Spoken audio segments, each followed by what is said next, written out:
Now, do's and don'ts. Installment number 4, anger management.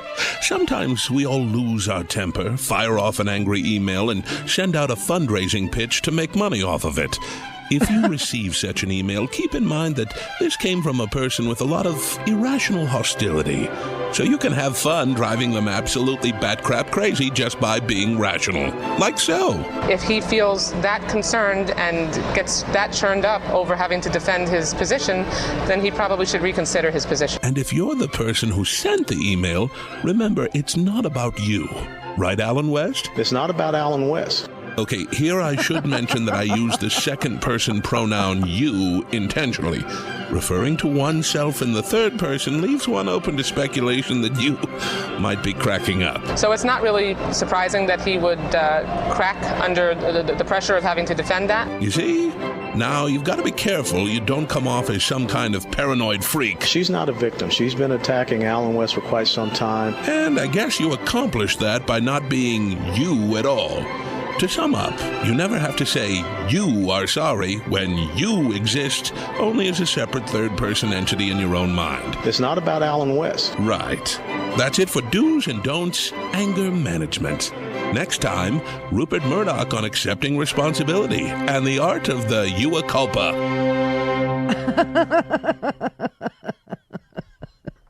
Alan West is well, I mean, you could say he's a nutbag if you wanted to, but I don't question his sanity. I question his honesty. Here's what's not being said about Alan West, who attacked Debbie Wasserman Schultz for simply no reason. I mean, he called her vile, he called her despicable, he called her not a lady, said he wouldn't respect her as a member of Congress, said that, and he said this in a fundraising letter. And he's called her a coward, even though she was on the floor of the House engaging in a debate about where the spending cuts should come from.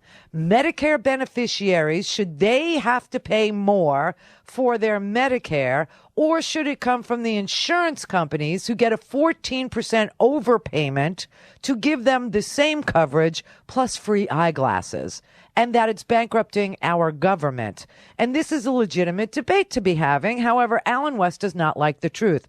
And the truth is that Alan West, who comes from the district that Debbie Wasserman Schultz represents, and Alan West is the congressman not for the district in which he lives, but the adjoining district, which also has hundreds of thousands of seniors living in it who are very concerned about cuts to Medicare or increases in their Medicare costs because they live on fixed incomes, and a good chunk of their Social Security check already goes to Medicare supplemental plans, because Medicare doesn't cover everything. And they are using their Social Security checks to pay those insurance companies for the supplemental plans.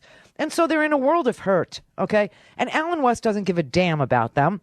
Alan West gives a damn about Alan West.